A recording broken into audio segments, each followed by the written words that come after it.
En la búsqueda de Dios.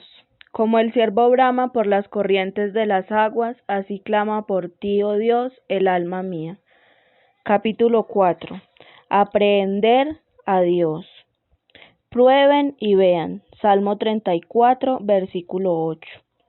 Hace más de 25 años, allá por 1920, Canon Holmes, proveniente de la India, fue quien llamó la atención sobre el carácter deducible de la fe en Dios por parte del ser humano promedio. Para la mayoría de las personas, Dios es una inferencia, no una realidad. Es una deducción de las pruebas que consideran adecuadas, pero Él sigue siendo desconocido para el individuo de manera personal. Debe de haber un Dios, dicen, por lo tanto creemos en Él. Otros ni siquiera llegan a tanto, saben de Él solo de oídas. Nunca se han tomado la molestia de pensar en el asunto por sí mismos, pero han oído hablar de Él por boca de los demás y han puesto la creencia en Dios en el fondo de sus mentes, junto con otra variedad de conocimientos que tienen y que, en conjunto, componen su propio credo. Para muchos otros, Dios no es más que un ideal, otro nombre para referirse a la bondad, a la belleza o a la verdad. Él es la ley, la vida, o el impulso creador de fenómeno de la existencia. Estas nociones acerca de Dios son muchas y variadas, pero aquellos que las poseen tienen una cosa en común: no conocen a Dios de una manera personal, a través de la experiencia, la posibilidad de alcanzar un nivel de conocimiento íntimo con Él, ni siquiera ha entrado en sus mentes. Si bien admiten su existencia, no piensan en Él como conocible en el sentido en el que conocemos a las personas o las cosas. Los cristianos, por supuesto, van más allá de esto, al menos en teoría. Su credo les exige creer en la personalidad de Dios y se les ha enseñado a orar: Padre nuestro que estás en el cielo. Ahora bien, la personalidad y la paternidad conllevan en sí mismas la idea de conocerlo personalmente. Esto lo admiten, digo, en teoría, pero para millones de cristianos, no obstante, Dios no es más real de lo que lo es para los no cristianos. Van por la vida tratando de amar a un ideal y de ser leales a un mero principio. Contra toda esta nube de ambigüedad e incertidumbre se desata la clara luz de la doctrina de las Escrituras, que afirma que un Dios puede ser conocido en la experiencia personal. Una amante personalidad domina toda la Biblia, caminando entre los árboles del jardín y respirando la fragancia en cada escena. Siempre está presente como persona viva, hablando, rogando, amando, trabajando y manifestándose personalmente cuando y donde su pueblo tiene la receptividad necesaria para recibir esa manifestación. La Biblia asume como un hecho evidente en sí mismo que el hombre puede conocer a Dios, al menos con el mismo grado de inmediatez con el que él conoce a cualquier otra persona o cosa que llegue dentro del campo de su experiencia. Los mismos términos que se utilizan para expresar el conocimiento de Dios son los que se utilizan para expresar el conocimiento de las cosas físicas. Prueben y vean que el Señor es bueno.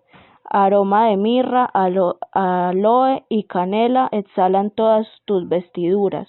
Desde los palacios adorados con marfil te alegra la música de cuerdas. Mis ovejas oyen mi voz. Dichosos los de corazón limpio, porque ellos verán a Dios.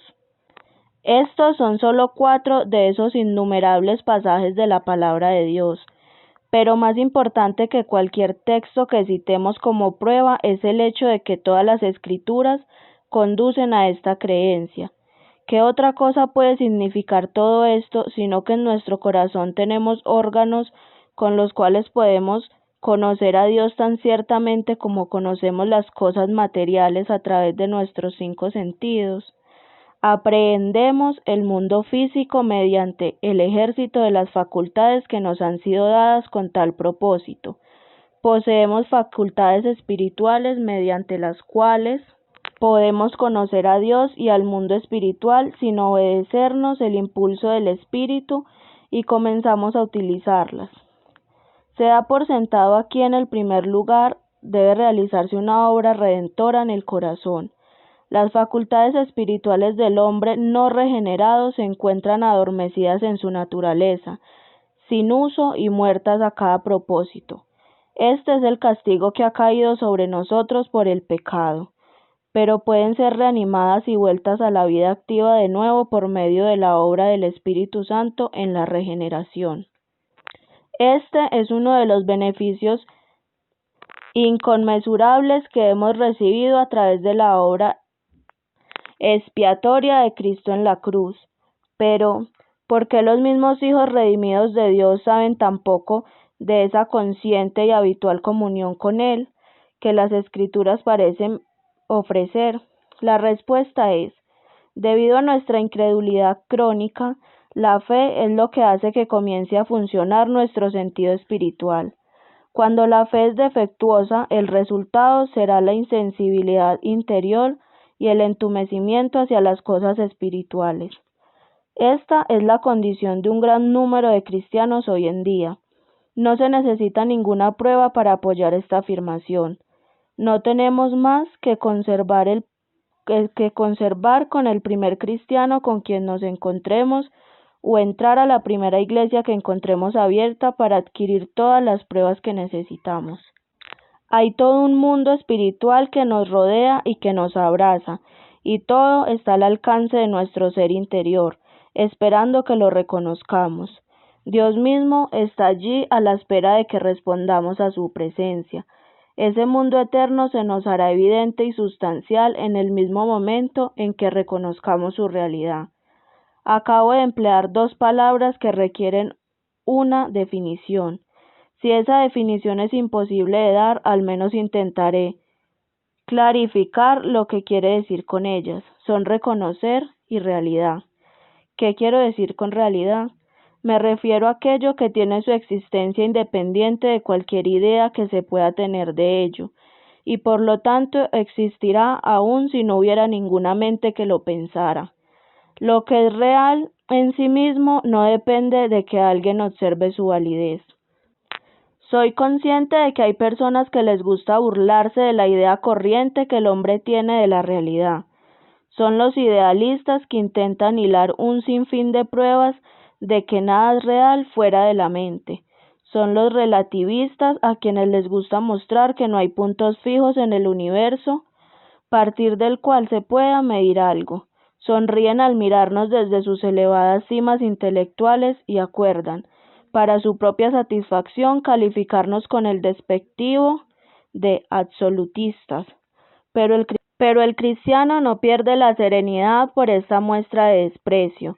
Más bien se ríe de quienes lo tratan así, porque sabe que solo hay uno que es absoluto y ese es Dios, y sabe también que ese ser absoluto ha creado este mundo para el uso del hombre, y que, aunque no haya nada fijo o real en el último significado de las palabras, el significado que es aplicado a Dios para cada propósito de la vida humana se nos permite proceder como si lo hubiera, y cada hombre actúa de este modo, excepto los que tienen la mente enferma.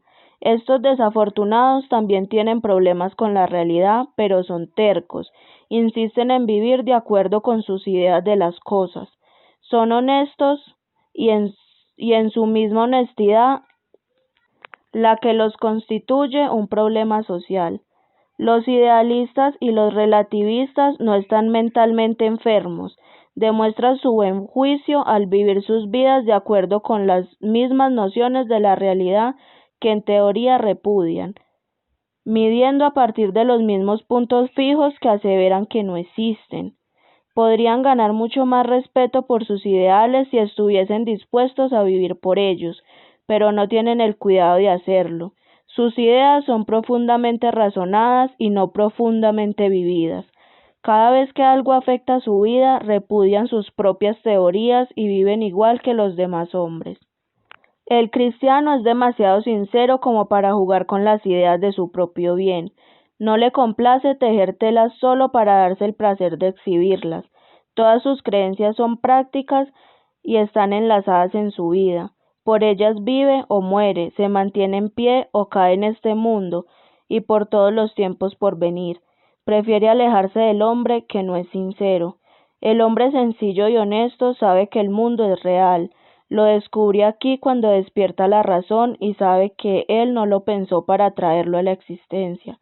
Ya estaba aquí esperándole cuando llegó, y sabe que cuando se prepare para partir de esta escena terrenal, todavía estará aquí para darle una despedida y decirle adiós mientras se va. Por la profunda sabiduría de la vida, es más sabio que 1000 hombres que dudan. Se levanta sobre la tierra y siente el viento y la lluvia en su rostro, y sabe que son reales. Ve el sol durante el día y las estrellas por la noche. Observa el relámpago y el rayo que salen de las oscuras nubes de tormenta. Escucha los sonidos de la naturaleza y los gemidos de alegría y de dolor humanos. Sabe que todos ellos son reales. Se acuesta durante la noche y no tiene miedo de que sea una ilusión o que desaparezca mientras duerme. Por la mañana habrá un terreno firme debajo suyo, un cielo azul encima y las rocas y los árboles a su alrededor, tal como estaban cuando cerró los ojos en la noche anterior. De manera que vive y se regocija en un mundo de realidad. Por medio de sus 5 sentidos se relaciona con el mundo de esta realidad y aprehende todo lo necesario para su existencia física, por medio de las facultades con las que ha sido equipado por el Dios que lo creó y lo colocó en un mundo como este. Ahora, según nuestra definición, también Dios es real. Él es real en el sentido absoluto y definitivo en que solo Dios puede serlo. Toda otra realidad depende de la suya. La gran realidad es Dios, autor de esa realidad inferior y dependiente que constituye la suma de las cosas creadas, incluidos nosotros mismos. La existencia de Dios es objetiva, independiente de cualquier noción que podamos tener de Él. El corazón adorador no crea el objeto de su adoración, lo descubre cuando despierta de su letargo moral en la mañana de su regeneración. Otra de las palabras que deben ser aclaradas es reconocer. No quiere decir visualizar o imaginar. La imaginación no es fe. Las dos no solo son diferentes una de la otra, sino que además se oponen fuertemente entre sí. La imaginación proyecta imágenes irreales de la mente y trata de asignarles realidad. La fe no crea nada, simplemente reconoce aquello que ya está ahí. Dios y el mundo espiritual son reales. Podemos reconocerlos con la misma seguridad que reconocemos el mundo familiar que nos rodea. Las cosas espirituales están ahí, o más bien habría que decir aquí, llamando nuestra atención y desafiando nuestra confianza. Nuestro problema es que nos hemos establecido malos hábitos de pensamiento. Habitualmente pensamos en el mundo visible como lo único real y dudamos de la realidad de cualquier otra cosa. No negamos la existencia del mundo espiritual, pero dudamos de que sea real en el pleno sentido de la palabra. El mundo de los sentidos se entromete en nuestra atención día y noche. Todo el tiempo de nuestra vida es clamoroso, insistente y acaparador. No apela a nuestra fe. Está aquí, asalta nuestros 5 sentidos, exigiendo ser aceptado como real y definitivo. Pero el pecado ha empañado tanto las lentes de nuestro corazón que no podemos ver esa otra realidad, la ciudad de Dios que resplandece a nuestro alrededor. El mundo de los sentidos triunfa. Lo visible se convierte en enemigo de lo invisible, lo temporal de lo eterno. Esa es la maldición heredada por cada uno de los miembros de la trágica raza de Adán. En la raíz de la vida cristiana descansa la creencia en lo invisible. El objeto de la fe cristiana es la realidad invisible. Nuestro erróneo pensamiento, influenciado por la ceguera natural de nuestro corazón y por la instructiva ubicuidad de las cosas visibles, tiende a establecer un contraste entre lo espiritual y lo real, pero en realidad ese contraste no existe. La antítesis yace en otra parte, entre lo real y lo imaginario. entre lo espiritual y lo material, entre lo temporal y lo eterno, pero nunca entre lo espiritual y lo real, jamás. Lo espiritual es real. Si vamos a elevarnos a las regiones de la luz y al poder espiritual que nos marcan las Sagradas Escrituras, debemos perder el mal hábito de ignorar lo espiritual. Debemos trasladar nuestro interés de lo visible a lo invisible, porque la gran realidad invisible es Dios, ya que cualquiera que se acerca a Dios tiene que creer en que Él existe y que recompensa a quienes lo buscan. Esto es fundamental en la vida de fe. Desde aquí podemos elevarnos a alturas inimaginables. Nuestro Señor Jesucristo dijo: confíen en Dios y confíen también en mí. Juan 14, versículo 1. Sin lo primero no puede ocurrir lo segundo. Si de verdad queremos seguir a Dios, debemos procurar ser de otro mundo. Digo esto sabiendo bien que esa palabra ha sido utilizada con desprecio por los hijos de este mundo y que ha sido aplicada a los cristianos como una insignia de reproche. Que así sea, cada hombre debe escoger su mundo. Si nosotros, los que seguimos a Cristo con todos estos hechos a la vista y sabiendo lo que somos, elegimos deliberadamente el reino de Dios como nuestro mayor interés, no veo ninguna razón para que alguien se oponga. Si perdemos por ello, la pérdida es nuestra, y si ganamos, no le robamos nada a nadie. El otro mundo, que es el objeto del desdén de este y el tema de la canción de burla del borracho, es nuestro objetivo cuidadosamente elegido y el objeto de nuestro deseo más sagrado. Pero debemos evitar el error común de confiar al otro mundo al futuro. No es un mundo futuro, sino presente. Es paralelo a nuestro mundo físico familiar, y las puertas entre ambos mundos están abiertas. El escritor de la carta a los Hebreos dice: ustedes se han acercado, y el tiempo está claramente en presente, al monte Sión, a la Jerusalén celestial, la ciudad de Dios viviente. Se han acercado a millares y millares de ángeles, a una asamblea gozosa, a la iglesia de los primogénitos inscritos en el cielo. Se han acercado a Dios, el juez de todos, a los espíritus de los justos que han llegado a la perfección, a Jesús, el mediador de un nuevo pacto, y a la sangre rociada que habla con más fuerza que la de Abel. Todas estas cosas se ponen en contraste con la montaña que se pueda tocar y el sonido de trompeta, junto con el clamor de palabras que se podían oír. No podemos concluir con seguridad que así como las realidades del monte Sinaí fueron aprehendidas por los sentidos del cuerpo, es posible aprender las realidades del monte Sión por medio de los sentidos del alma, y esto no por ninguna artimaña de la imaginación, sino en un sentido real y verdadero. El alma tiene ojos para ver y oídos con los que puede escuchar.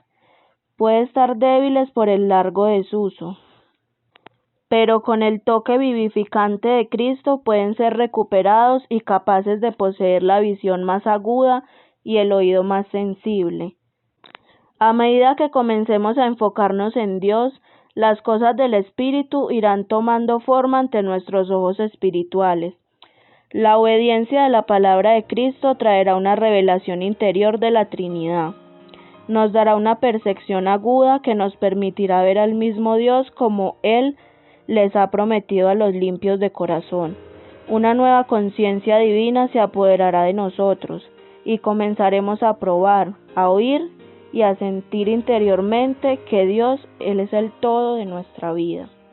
Veremos brillar constantemente la luz que alumbra a todo hombre que viene a este mundo. Nuestras facultades internas crecerán y se harán más y más perceptivas, y Dios vendrá a ser para nosotros el gran todo, y su presencia será la gloria y la maravilla de nuestra vida. Oh Dios, aviva todo el poder dentro de mí, para que pueda echar mano de las cosas eternas. Abre mis ojos para que pueda ver. Dame aguda percepción espiritual. Déjame gustar de ti y saber que tú eres bueno. Haz que el cielo sea más real para mí que cualquier otra cosa en la tierra.